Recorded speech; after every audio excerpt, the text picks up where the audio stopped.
じゃ、君度を魅力じゃ。今回はセガサターンを代表する名作の一つ、ナイツ・イントゥ・ドリームスをプレイするのじゃ。本作にはクラリスとエリオットと2人の主人公が存在する。それぞれに通常のエンディングと全てのステージをランク A でクリアすることで見られる真のエンディングがあるので、その両方を紹介していく予定じゃ。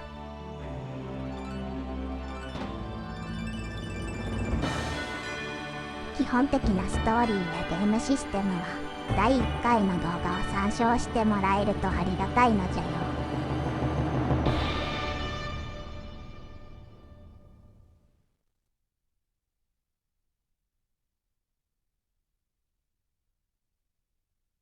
前回まででクラリスのステージはすべてクリアしたので、今回からはエリオットのステージに挑戦じゃ。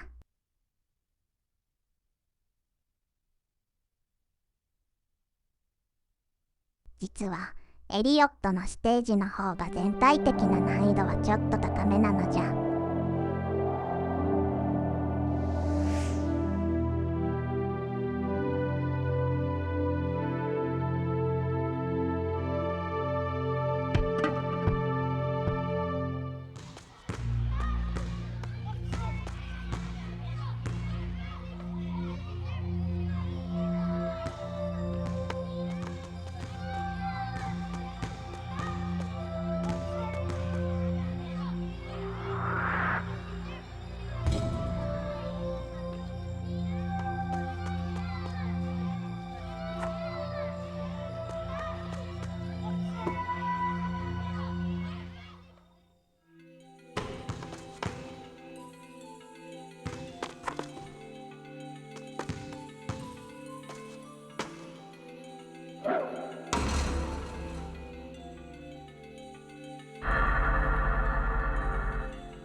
ミュージカルのオーディションを目指していたクラリスは、その不安や恐れから悪夢の世界に迷い込んでしまっ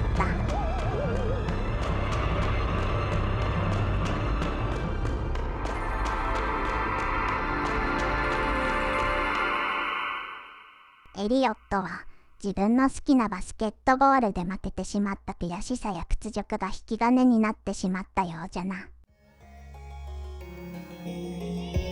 今度はエリオットの夢の世界を冒険するのじゃ。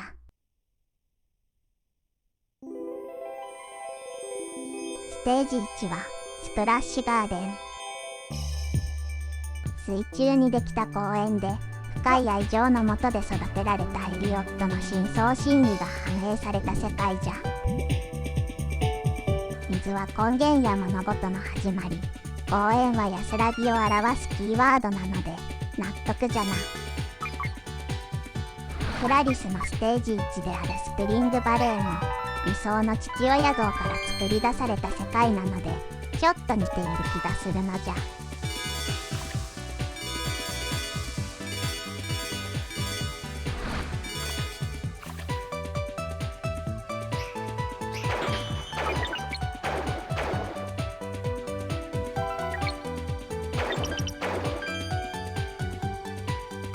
ナイツと同化したらブルーチップを20個集めてイデアキャプチャーに飛び込みイデアを取り戻す。そしてあとは残り時間でできるだけスコアを稼いで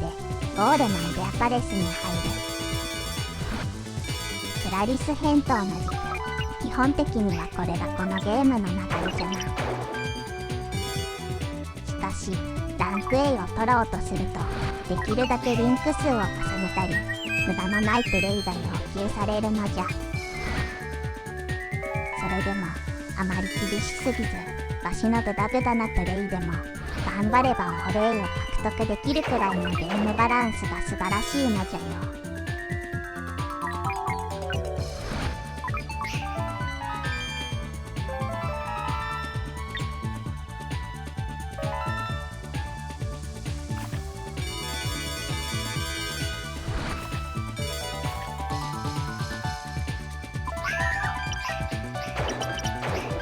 空中に水の玉が浮かんでいたり、噴水を使ったギミックがあったりと、なかなか不思議な世界じゃ。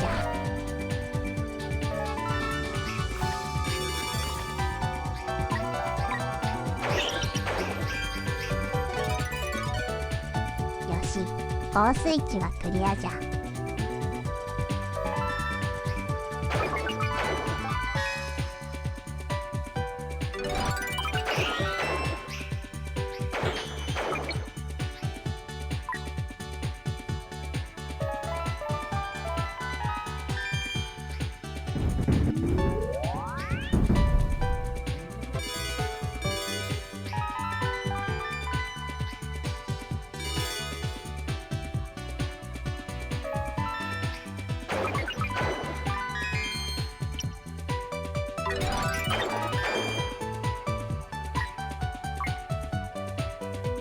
本作の制作を語る上で絶対に外せないのは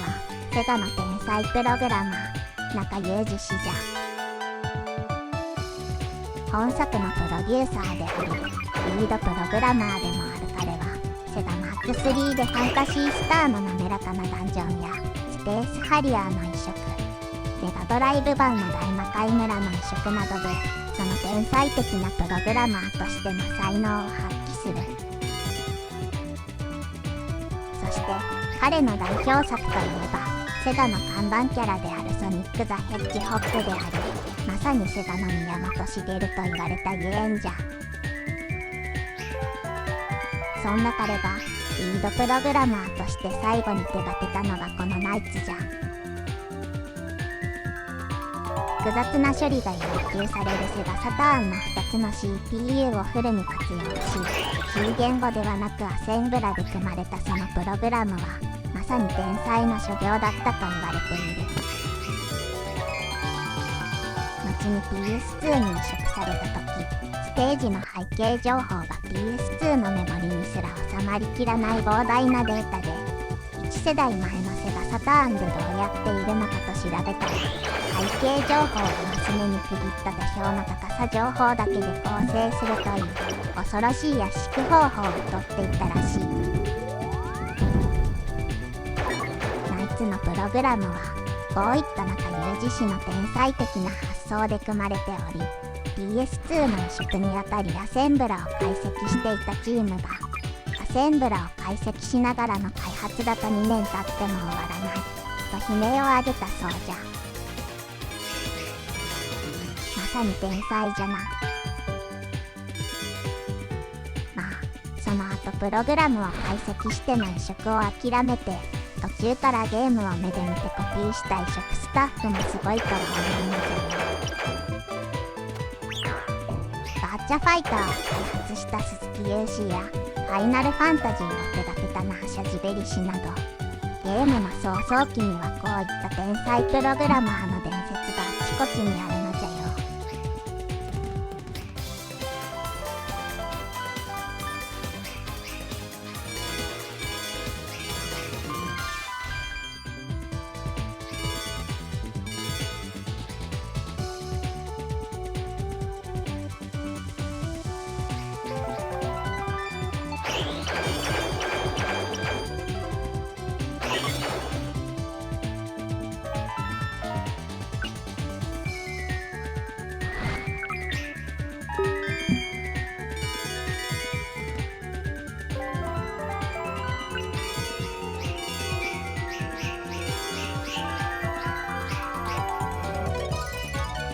そんな話をしているうちにコース4に突入じゃ。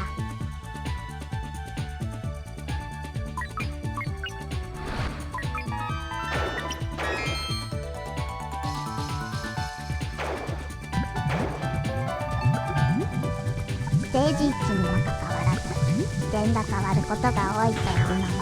難易度が高く感じる理由じゃな。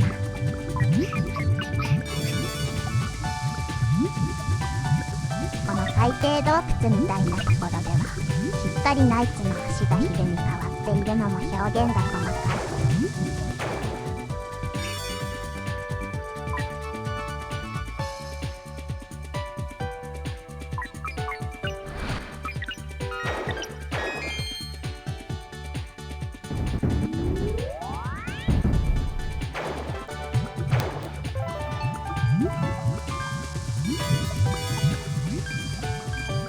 中と空中でまた微妙に操作感が違うところもよくできているのじゃよ。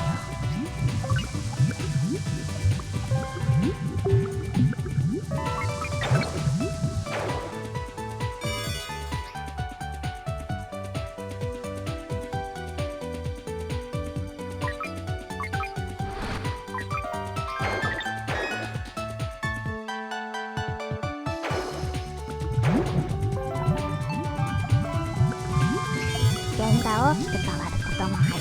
このコース4はランク A を取るのがなかなか難しいのじゃ。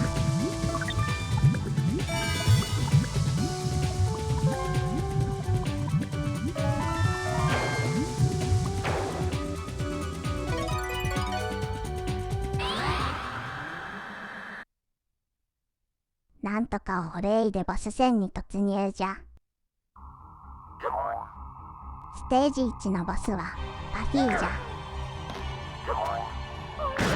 2人組の女性シンガーではないのじゃよ。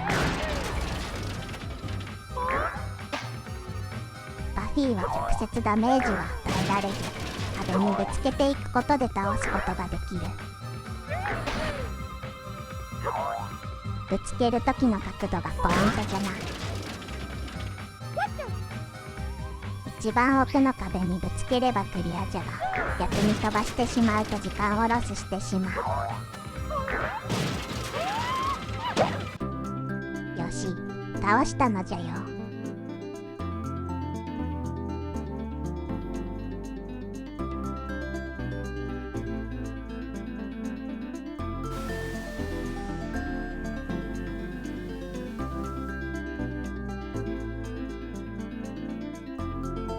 なんとかトータルでもランク A を達成したのじゃ。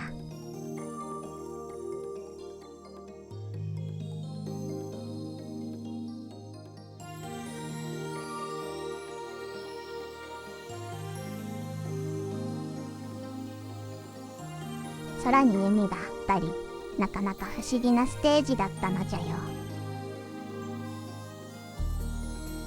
クラリスと違い、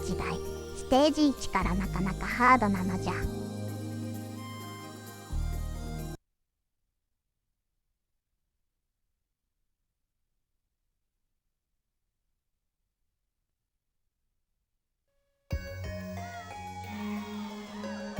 それでは続いてステージ2じゃ。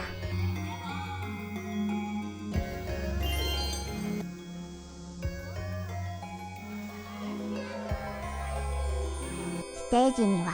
フローズンベル、副題はコンシャスネスで、これは自覚とか気づきという意味じゃな。雪山に曲がった線路もあるので、これは自分の進んでいる道に対して悩みや困難を抱えているというエリオットの心情の表れだと思うのじゃ。ステージ1がエリオットの過去としたら、ステージ2はエリオットの今と言えるのかもしれないな。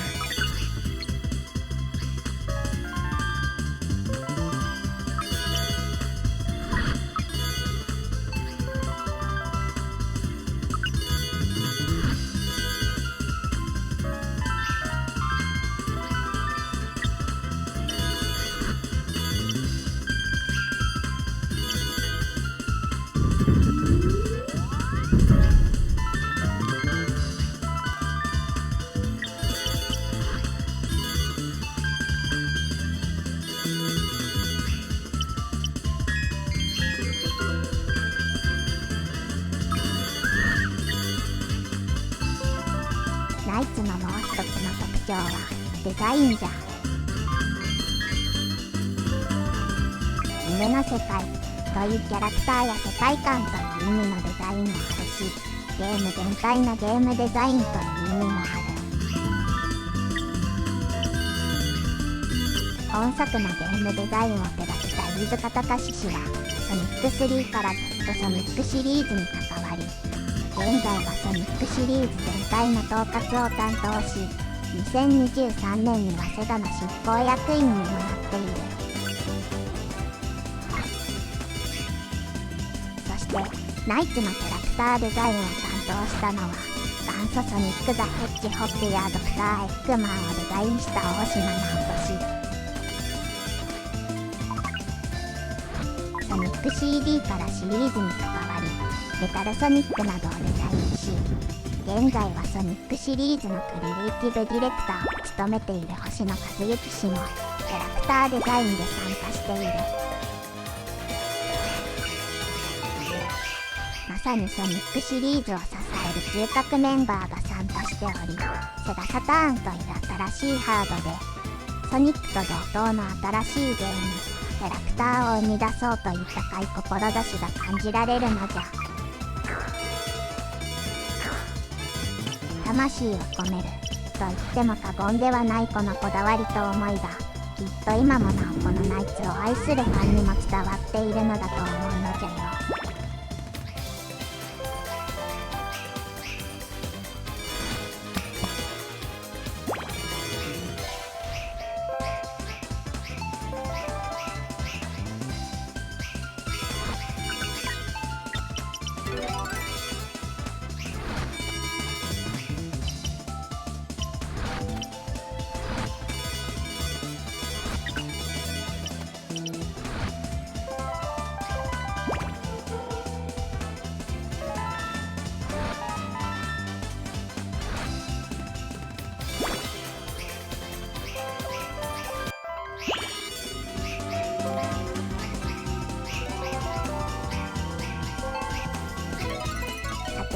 そんなことを話しているうちにステージにも後半じゃ。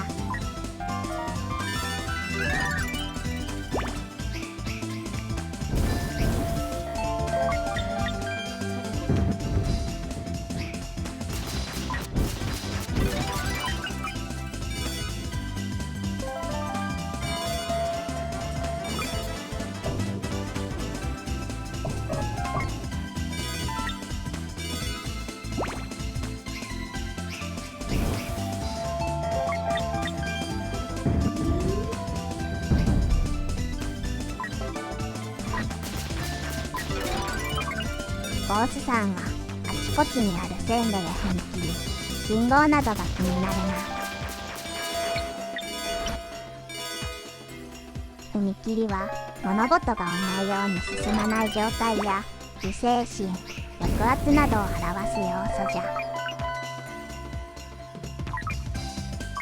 エリオットはいわゆる優等生であまり人前で感情を出さない性格らしいので、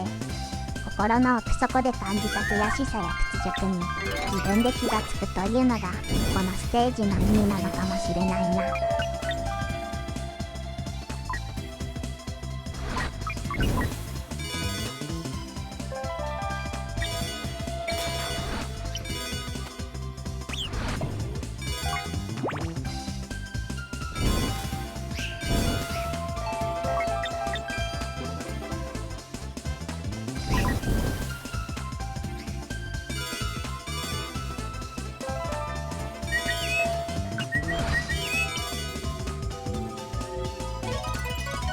最後のコース4はかなりアクロバティックなコースじゃ。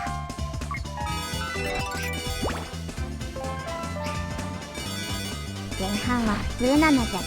が、後半は視点が変わり、リュージュのように曲がりくねったコースを滑り抜けていくことになる。仰向けじゃなくてうつ伏せだから、リュージュではなくスケルトンになるかな。爽快感があってわしの好きなコースの一つじゃ。ランク A を取ろうとするとなかなか大変なのじゃが、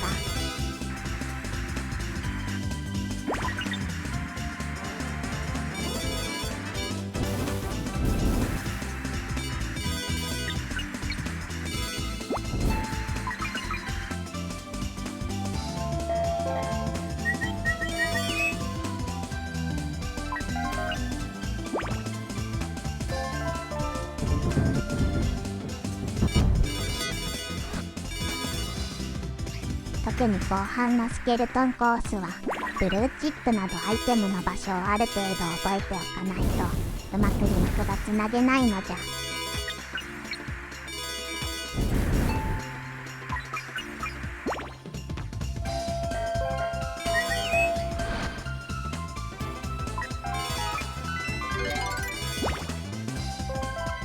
せっかく線路があるので機関車とかが出てくるギミックがあればなおよかったなとちょっと贅沢なことを思ってしまうのじゃ。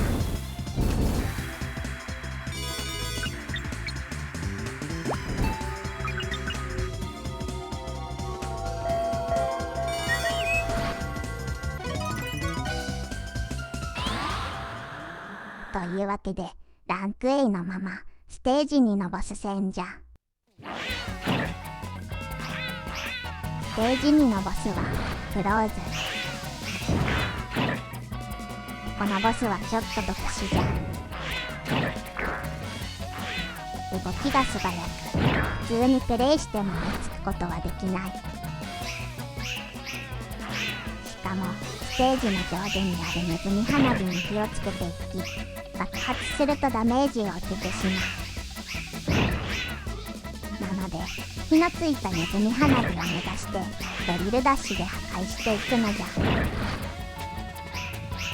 破壊していくとクローズの足場が少なくなっていくので逃げ場がなくなったところを攻撃すると一発でクリアとなる。ちょっと慣れたコツが必要な敵じゃな。慣れると敵からの攻撃はないので結構楽勝なのじゃよ。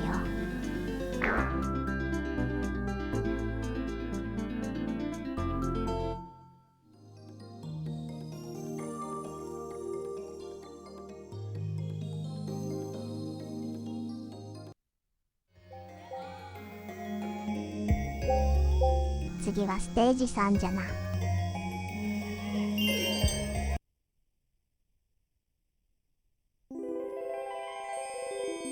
テージ3はスティックキャニオンじゃ。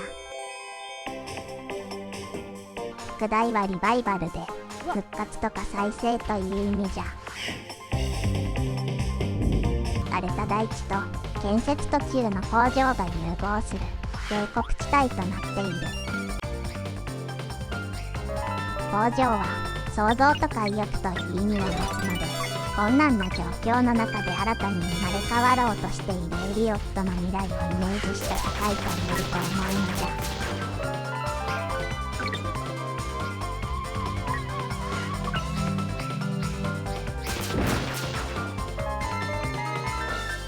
なかなか複雑な構造のエリアとなっている。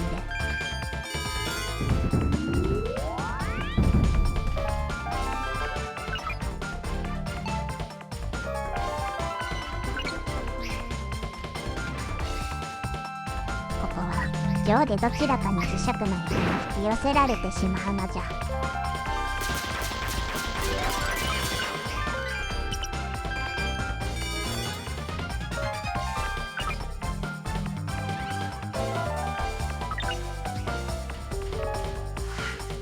本作を語る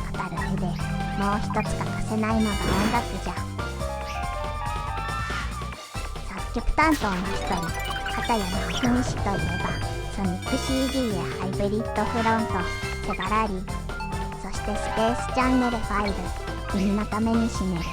など、いわゆるセガの尖ったサウンドを作り上げてきた人物じゃ。後にファンタシースターオンラインやソニックアドベンチャーなど、ドリームキャスト時代に数々の名曲を手掛けた熊谷文江氏も作曲に参加している。本作のエンディング曲として今なお愛される名曲「ドリームスドリームス」の作詞作曲を手掛けた佐々木智子氏はこの後もバーニングレンジャーやルーマニア203など多くの名作を担当し今もフリーの作曲家として CM などでも活躍中じゃ。ドリームスドリームスは本当にわしも大好きで時々今でも口ずさんでしまうのじゃ。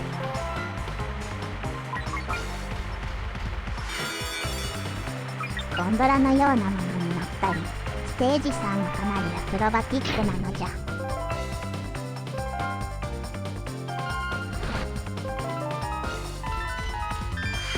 そして本作の BGM はサターンの内蔵音源で演奏されているのじゃがプレイヤーのプレイ状況によって変化していくようになっている。これはどういうことかというと、本作にはエライというステージ中に登場するピアンとの融コードによってピアンの姿が進化していくというシステムが組み込まれている。これはこれで非常に奥深いのじゃが、この融コードによって BGM が節ごとに変化していくのじゃ。プレイヤーやそのプレイスタイルによってそれぞれ違う BGM になるという、まさにプレイヤーの数だけ違う世界を体験できるようになっているのじゃよ。プログラム、デザイン、音楽とソニックシリーズを手掛けたスタッフが結集して作り上げた夢のようなゲーム。それがナイツだとわしは思うのじゃよ。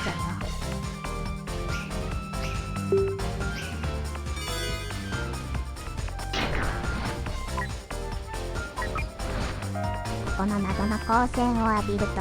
一定時間周囲のアイテムを引き寄せるようになる。なんかいろいろよくわからないものまでくっついているのじゃよ。くっついた状態でこの機械に入るとスコアに換算してくれるのじゃ。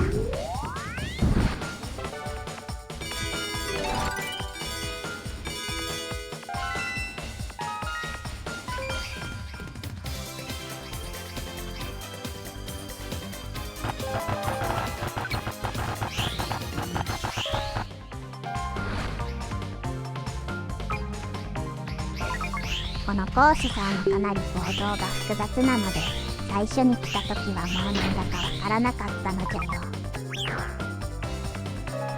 何度もやり直してわしなりのベストコースを見つけたのじゃ。これも人それぞれのやり方じゃな。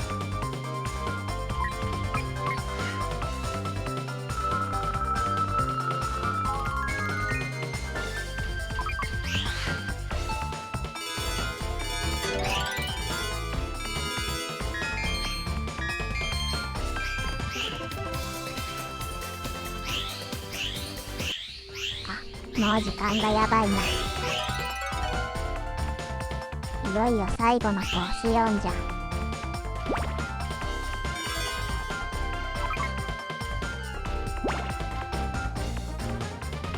ここは上に向かって回転しながら進んでいくという珍しいコースじゃ。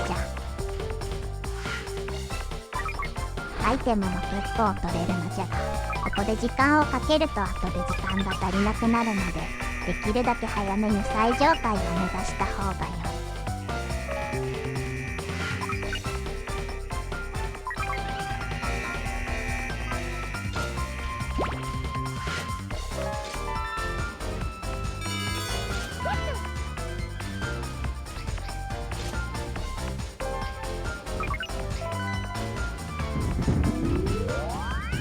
最上階まで行くと今度はゴンドラで一気に下っていくことになる。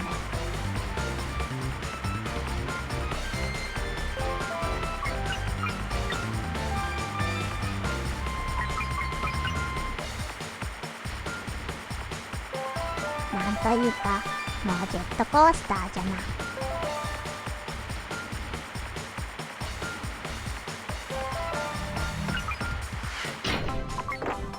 ここもなかなか楽しいのじゃ。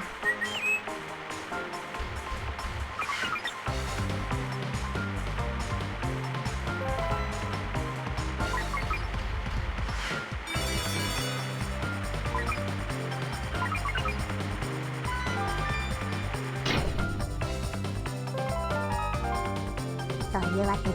このコース4を一周するだけで精一杯と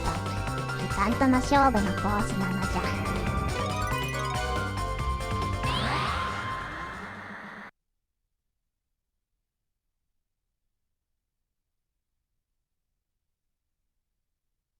エリオットのステージ3のボスはちょっと特別じゃ。ナイツと同格のファーストレベルのナイトメイハン、リアラがボスなのじゃ。ナイツと同じ能力であるドリルダッシュやパラループを使ってくるのじゃよ。ただ近寄ってきてくれるので、パラループを使うだけでほぼ勝手にやられてくれる。ライバルキャラなのに弱くてインパクトに欠けるのがちょっと残念じゃ。今回はここまでで、次回は最終ステージとなるステージ4じゃ。